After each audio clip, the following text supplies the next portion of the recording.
Bonsoir à tous, soyez les bienvenus dans Hauts-de-France Business, votre rendez-vous du mardi soir sur BFM Grand Lille et BFM Grand Littoral. Ce soir, on s'intéresse à l'un des secteurs particulièrement impactés par la crise que nous traversons depuis le mois de mars, le secteur de l'événementiel.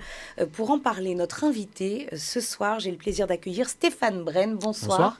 Vous êtes le responsable de Lille Events, c'est le club des professionnels de l'événementiel et du tourisme d'affaires dans la métropole lilloise. Et comme tous les mardis, pour m'accompagner, notre experte Élodie Souris-Lavergne. Bonsoir. Bonsoir Julie. Vous êtes chef d'édition, Élodie, du journal des entreprises Lille Events. En chiffres, tout de suite, qu'est-ce que c'est? Réponse.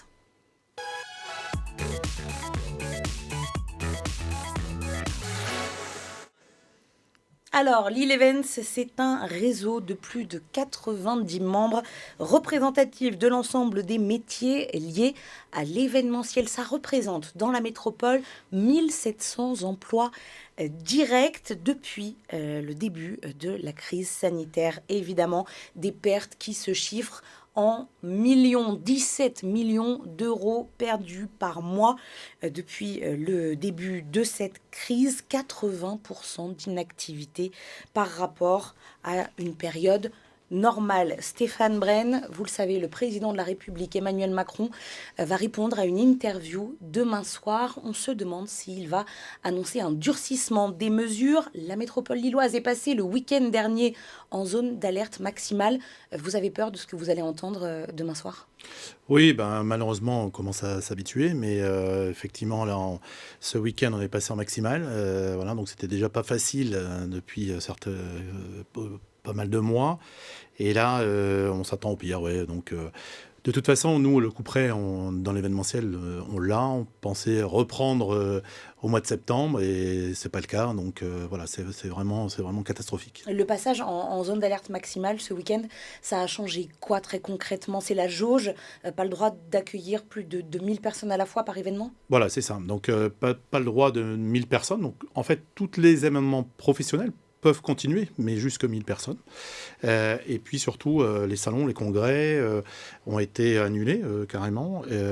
Et puis tout ce qui était bien sûr festif, privé, là, c'est interdiction sur la métropole lilloise. Donc, tout ce qui est mariage, réunion de famille. Élodie, une question? Quel est l'impact aujourd'hui sur le chiffre d'affaires des entreprises qui sont membres du club et l'impact aussi peut-être en termes d'emploi? Là, aujourd'hui, autant au départ...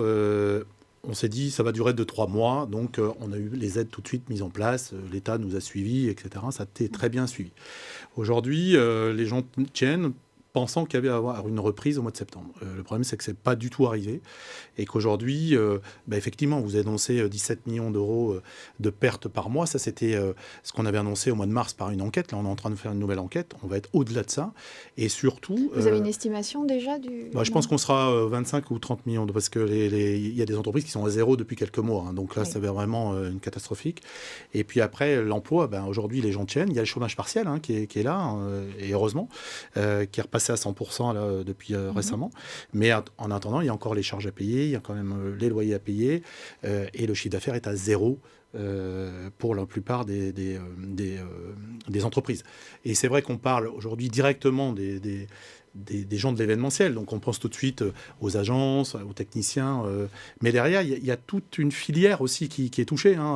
Un événement, derrière, vous avez aussi des techniciens, bien sûr, tout ce qui est les sons, lumière, mais vous avez aussi des artisans qui sont touchés. Parce que tout ce qui est emploi indirect. Voilà, les traiteurs ne viennent plus. Derrière, il n'y a plus de production, il n'y a plus de...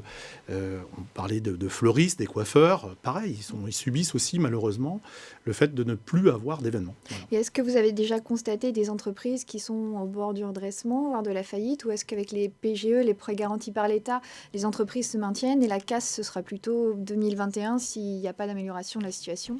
Oui, c'est ça en fait. Le PGE, c'est comme le reste. On nous a dit, vous allez reporter les charges. Donc, on a reporté les charges. On a reporté les échéances de prêt. Il y a eu les PGE. Donc, encore une fois, mars, avril, mai, juin, on se disait de toute façon, septembre, ça va reprendre et on va refaire notre trésorerie. Aujourd'hui, ce n'est pas du tout le cas. Donc, le PGE, il y a un moment, il va falloir le payer. Les charges, on a dû les payer là en septembre-octobre, on commence à devoir repayer. Les échéances de prêts qui étaient décalées de 6 mois, on va devoir les repayer. Et nous, la situation fait que dans la plupart des entreprises, encore une fois, il y a zéro de chiffre d'affaires. Donc, c'est vrai qu'on n'est pas là toujours pour réclamer les aides, parce qu'on nous aide, c'est sûr. Maintenant, il va falloir aller un peu plus loin, puisque ça risque de durer.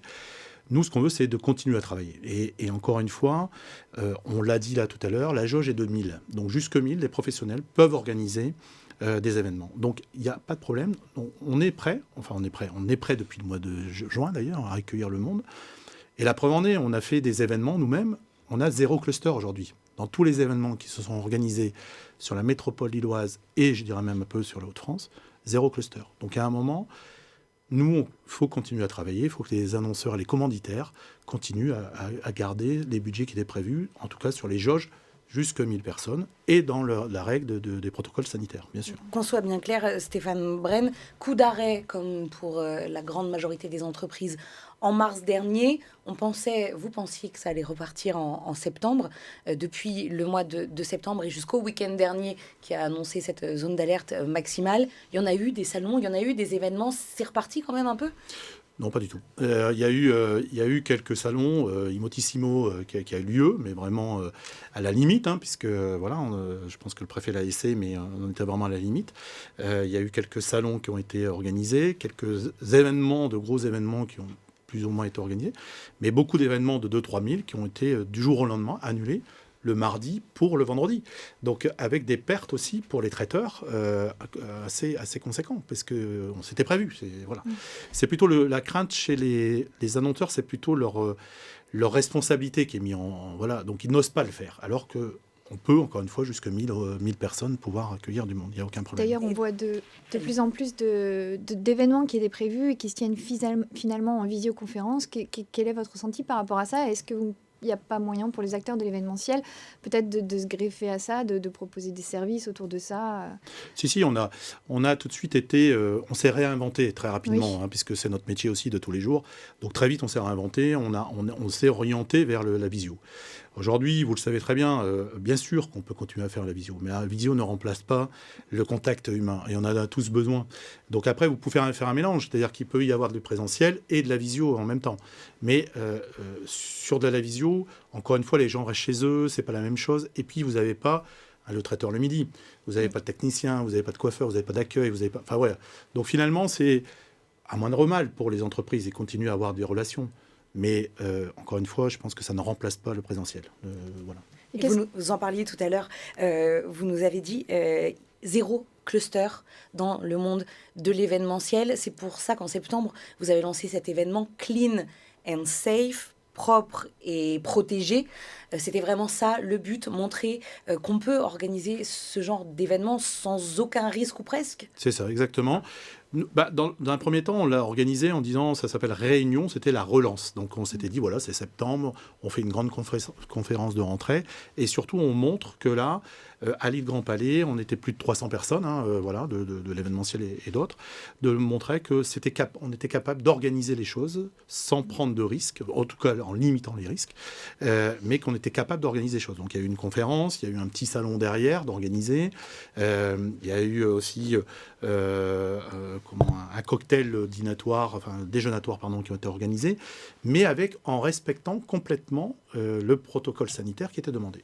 Et aujourd'hui, on peut le dire, au bout de quelques semaines, on a eu 0 cluster de cette réunion. Est-ce que vous envisagez d'autres actions de ce type dans les prochaines semaines, les prochains mois, pour vous faire entendre ?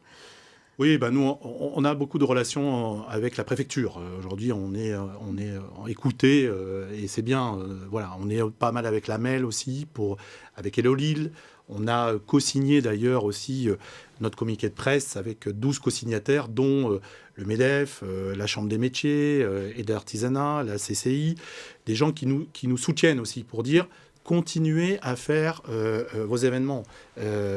Parce que c'est important pour nous. Voilà. Donc, on a voulu faire ce communiqué de presse avec l'ensemble aussi de clubs, des clubs gagnants ou autres, d'entreprises. Donc, voilà, pour montrer qu'aujourd'hui, continuons à valoriser cette filière.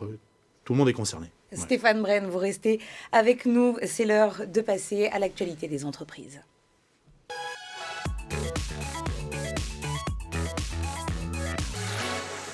peu bavard, mon putain. Dans l'actualité des entreprises à retenir cette semaine, Élodie, le lancement du fonds Reboost et le World Forum à Lille. C'est ça, les PME des Hauts-de-France, c'est-à-dire les petites et les moyennes entreprises de la région, ont désormais un levier supplémentaire à activer dans le cadre de la crise. Donc, il s'agit du fonds Reboost, qui a été annoncé par la région début 2019. Ayant réuni un capital de 25 millions d'euros, ce fonds peut démarrer son activité. Il va intervenir au capital des PME comme investisseur minoritaire avec des sommes allant de 200 000 euros à 1,5 million d'euros pour les aider à passer cette période difficile. Et en cette période de crise, le monde économique ne fait pas l'impasse sur les développements durables. C'est aujourd'hui le coup d'envoi de la 14e édition du World Forum, organisé par le réseau Alliance. Ce forum se veut un moteur de la transition vers une économie plus responsable. Il va se tenir jusqu'au 15 octobre avec une particularité cette année, être mis en place en visioconférence uniquement.